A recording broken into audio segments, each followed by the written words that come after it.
할렐루야. 오늘 또 거룩한 주일을 맞아 하나님께 예배를 드리는 사랑하는 성도 여러분들에게 한결같으신 하나님의 사랑과 은혜가 충만하시기를 주님의 이름으로 간절히 축원합니다. 오늘은 말씀을 나누기 전에 노래 한 곡을 먼저 듣도록 하겠습니다. Home Sweet Home이라고 하는 외국곡입니다. 우리나라의 여러 가수가 즐거운 나의 집이라고 하는 번역을 통해서 불렀으니까 아마 여러분들 한 번쯤은 다 들어본 노래일 것입니다. 외국곡이지만 번역이 되어 있으니까 그 가사를 한번 여러분들이 음미해 보시기를 바랍니다.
네, 1852년 4월 10일 미국의 한 시민이 이제 북부 아프리카 이 지중해 연안에 위치해 있는 이 알제리라고 하는 나라에서 이제 길가에 쓰러져 죽은 채로 발견이 됐습니다.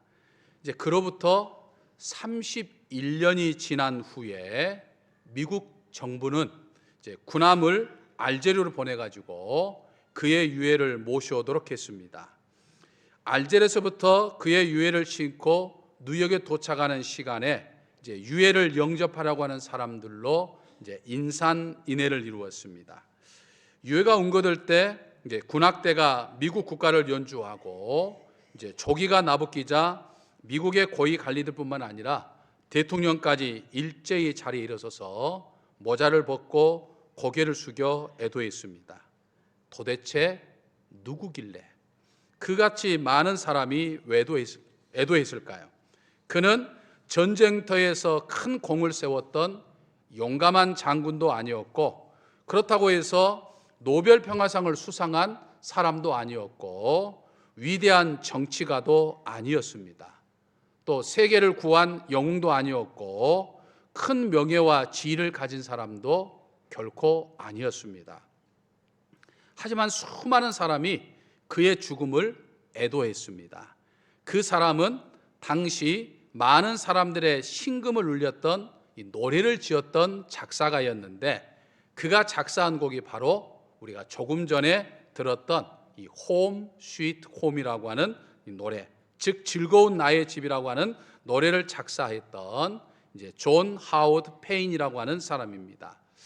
페인은 집을 떠나서 먼 타국에서 외롭고 쓸쓸한 나라를 보내고 있었는데 어느 날 길을 가다가 문이 활짝 열려 있는 집 앞에 잠시 발걸음을 멈추게 되었습니다. 열려진 문으로 불이 활활 타오르는 벽난로가 보였고 그때 마침 그 가정에 아버지인 듯한 한 남자가 문 안에 들어가는 것을 보였습니다. 가족들은 모두가 정말 반가워하면서 포옹하며 정답게 맞이했습니다. 근데 그 정겨운 모습을 본 페인은 예전보다도 더욱더 간절하게 이 고향 생각이 난 거예요. 그래서 자기 방에 돌아가서 글을 쓰기 시작합니다. 즐거운 곳에서는 날 오라 하여도 내 쉴 곳은 작은 집 내 집뿐이리. 내 나라 내 기쁨 길이 쉴 곳도 꽃피고 세우는 집 내 집뿐이리. 오 사랑 나의 집 즐거운 내 벗 내 집뿐이라 라고 하는 그런 가사였습니다. 그렇습니다. 사랑하는 성도 여러분, 이 세상에서 가장 즐거운 곳, 또 내가 행복할 수 있는 곳, 내가 편히 쉴 수 있는 곳, 바로 그것은 가정이죠. 하나님은 이 가정을 통해서 우리 인간들이 이 땅에 살면서 참 복되게 살게 하시고 또 가정을 통해서 이 세상에서 참 행복을 누리도록 살도록 하나님은 가정을 우리들에게 허락하여 주셨어요. 그런데 우리가 너무나도 잘 알고 안타까워하는 것처럼 오늘날 많은 가정이 하나씩 깨어져 가고 있습니다. 그래서 저마다 가정의 위기라 이렇게 이야기하죠. 이제 우리가 5월을 다 보내갑니다만 흔히 5월은 뭐 계절의 여왕이라고도 하고 또 5월은 가정의 달이라고 이야기하기도 합니다. 왜냐하면 5월에는 어버이날도 있고 또 어린이날도 있고 또 부부의 날이 있죠. 그래서 5월이 되면 아이들의 교육의 중요성을 다시 한번 생각하게 되고 또 부모에 대한 효의 중요성을 생각하게 되고 또 부부의 사랑을 중요하게 생각해 보는 그런 시간들을 갖게 됩니다. 사회학자들은 오늘날 이 사회 위기는 가정의 위기에서 비롯되었다 이렇게 이야기를 합니다. 하지만 우리 정읍제일교회에 속한 모든 가정은 정말 이 하나님의 은혜 가운데 행복한 가정, 정말 축복받는 가정이 되어야 될 줄로 믿습니다. 정말 내 가정이 행복한 가정 그리고 축복받는 가정이 되어야 하는데 어떻게 해야 정말 우리 가정이 내가 정말 가서 쉼을 얻을 수 있고 행복을 얻을 수 있고 가족 상호 간의 사랑을 느낄 수 있고 기쁨을 느낄 수 있는 그런 가정으로 만들어갈 수 있을까요? 오늘 본문에 등장하는 이 브리스가와 아굴라 부부는 기독교 2000년의 역사에 있어서 가장 이상적인 부부의 모습을 또 아름다운 가정의 모습을 보여주고 있습니다. 이제 브리스길라라고 하기도 하고 이제 브리스가라고도 하는데 이 브리스가와 아굴라 부부는 신약 성경에 6번 소개되어 있습니다. 그 중에 바울 사도가 3번 소개하고 있고 그리고 바울 사도의 동역자였던 의사인 누가가 3번 소개하고 있는 것을 볼 수 있습니다. 하나님의 말씀인 성경에 이름이 기록되었다. 이건 대단한 축복이지만 무엇보다도 이 6번이나 소개됐다고 하는 것은 엄청난 축복인 것을 보게 됩니다. 특별히 이들 부부가 소개될 때마다 부부의 이름이 항상 같이 소개되었고 6번 모두가 건강한 부부로 소개되어 있는 것을 볼 수 있습니다. 참으로 이상적인 부부인 거죠.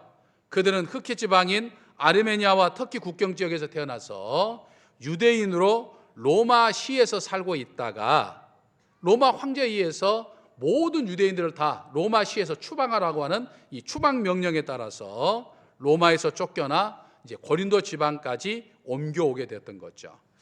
저는 성경에 소개된 이 브리스가와 아굴라 부부의 모습을 통해서, 이 두 부부가 이루었던 가정의 모습을 통해서, 이제 우리가 가정의 달을 다 보내고 있지만, 우리가 가정의 달을 보내면서 어떻게 하면 우리 가정이 정말 아름다운 가정, 행복한 가정, 정말 하나님이 만들어주신 그런 어떤 가정의 모습이 될 수 있을까 하는 것을 우리가 다시 한번 생각해 보면서 이 5월을 다 흘려보내는 그런 기회가 되어야 될 줄로 믿습니다. 먼저 우리 그리스도인의 가정은 삶의 목적이 하나님의 영광을 위한 가정이어야 한다라고 하는 거예요. 그러니까 우리 가정이 행복한 가정이 되기 위해서는, 든든하게 세움받기 위해서는 가정의 이 목표, 가정의 목적이 뚜렷해야 되는데, 그건 무엇보다도 하나님의 영광을 위한 가정이 되어야 된다라고 하는 사실입니다. 브리스가와 아굴라 부부는 천막 제조업이라고 하는 사업상의 이유로 바울 사도를 만났지만, 이제 바울 사도를 통해서 예수님을 믿어 바울 사도의 선교 동역자가 되었습니다. 다시 말해서 바울 사도를 통해서 예수님을 믿은 이후에 그들의 인생은, 그들의 삶은, 그들의 가정은 완전히 바뀌었다라고 하는 것을 이야기하고 있죠. 오늘 본문 3절에서 보면 브리스가와 아굴라 부부가 그리스도 예수 안에서 나의 동역자라고 말합니다. 동역자라고 하는 말을 정확하게 번역해 보면 짐을 같이 지고 또 매를 같이 맡는 자라고 하는 뜻을 담겨져 있어요. 그러니까 주의 일이라고 하면, 내가 하나님의 일이라고 하면 기꺼이 짐을 같이 지고, 주님을 위해서라고 하면 내가 기꺼이 매를 맞을 수 있다라고 하는 사람을 가리켜서 이 동역자다라고 이야기한다 이 말이 있죠. 그래서 4절을 보면 바울 사도는 그 부부를 가리켜서 그들은 목숨을 걸고 헌신하는 동역자라 이렇게 표현하고 있는 것을 볼 수 있습니다. 여러분, 브리스가와 아굴라 부부는 예수님을 내 인생의 주님으로 고백한 이후에 그들의 삶의 목적이, 그들의 가정의 목적이 바뀌었습니다. 달라졌어요. 예전에는 그저 단순히 사업을 하고 돈을 버는 목적으로 살아왔지만, 이제는 그 사업의 축복을 통해서 내가 주를 위해서 무엇을 할 수 있을까, 주의 선교를 위해서 무엇을 할 수 있을까를 생각하며 살았던 사람들이 바로 그들이라 이 말이에요. 자신의 욕망을 추구하는 삶 대신에 이제는 하나님의 나라를 위해서, 어려운 이웃들을 위해서 헌신하는 삶으로 그들의 삶의 목적과 가정의 목적이 완전히 바뀌었어요. 세계 최고의 갑부라고 하는 수식어가 붙어있는 이 록펠러에게 또 다른 수식어 하나가 있는데, 그것은 세계 최고의 자선가라고 하는 그런 수식어가 붙어 있어요. 그는 단순히 돈 많은 부자로만 산 것이 아니라 일생 동안 자신이 벌었던 돈을 통해서 수많은 자선 사업을 했던 것이죠. 시카고 대학을 포함해서 미국의 24개의 명문 대학을 적극 지원했고, 자신의 재산을 사원에 환원했고, 또 무엇보다도 5,000개의 교회를 지어가지고 하나님께 봉헌하는 삶을 살았습니다. 록펠러는 주님을 통해서 삶의 목적이 이렇듯 변화받은 대표적인 사람이었어요. 예전에는 그가 잘 나가던 중년기에는 돈을 조금만 더 벌어야겠다라고 하는 사실을 가지고서 돈을 더 벌면 만족할 것이라고 하는 이 욕심의 노예로 그는 하루하루 살았어요. 그러던 그가 예수님을 통해서 예수님을 만난 후에 그의 삶의 목적이 완전히 바뀌었어요. 이제는 자신이 벌었던 돈을 가지고 어떻게 하면 주의 일을 할 것인가, 어떻게 하면 어려운 이웃들을 도울 것인가 라고 하는 것으로 바뀌었어요. 그러니까 사업의 성공과 돈을 모으는 부의 축적이 그의 어떤 1차원적인 목표였다가, 이제는 그가 하나님의 나라와 교회와 그리고 어려운 이웃들을 헌신하는 것으로 바뀌었던 거예요. 사랑하는 성도 여러분, 오늘 우리의 가정도 이러해야 됩니다. 여러분들의 가정의 목표가 뭡니까? 여러분들이 지금 가정에서 어떤 목적과 어떤 목표를 가지고 있습니까? 다 소중하고 귀한 거예요. 그래서 그 목적을 이루시기를 바랍니다. 그런데 그것으로 끝나는 것이 아니라 그 목적을 이룬 것을 통해서 뭘 해야 된다고요? 주의 일을 할 수 있어야 된다 이 말이에요. 어려운 이웃들을 도울 수 있어야 된다 이 말이에요. 이게 진정한 우리 가정을 주신 하나님의 뜻이에요.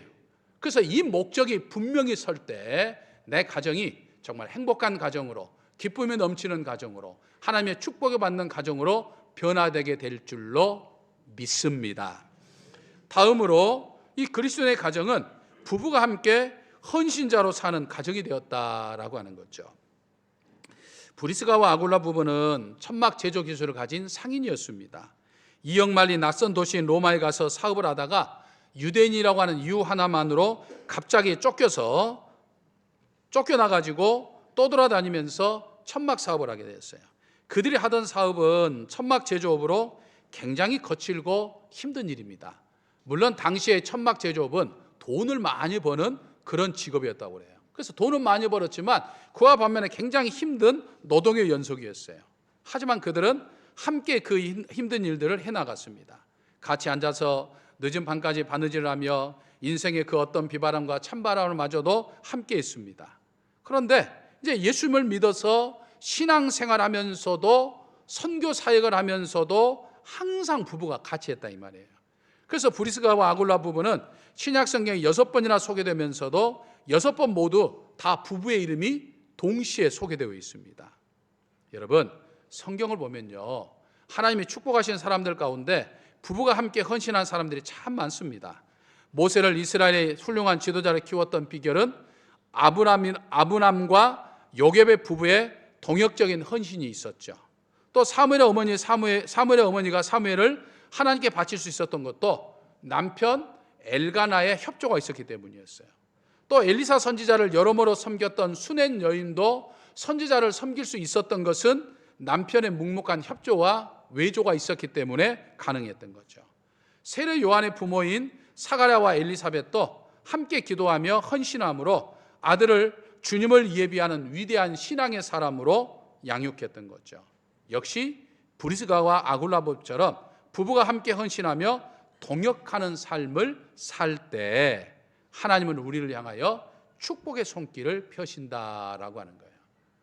형편과 사정이 있어서 홀로 나오신 분도 있고 부부가 같이 사역하는 가정도 있고 또 온 가족이 함께 사역하는 가정도 있습니다. 어떤 가정이 되었든지 간에 홀로 있는 분들은 같이 더불어서 내 자녀들과 함께 또 내 가족이 함께 하려고 노력돼야 되는 것이고, 또 부부가 있는 분들은 내 남편이 내 아내가 함께 교회 나와서 신앙생활할 수 있어야 되고, 그리고 함께 교회 일을 할 수 있는 그런 삶을 사는 것이 행복한 가정을 꾸려나갈 수 있는 것이다 라고 하는 사실을 우리는 깨달아 볼 수 있는 거죠. 어떤 거지가 길을 걸어가다가 등이 너무 가려워요. 여러분, 등이 가려우면 손이 닿지 않으면 어떻게 하십니까, 여러분들?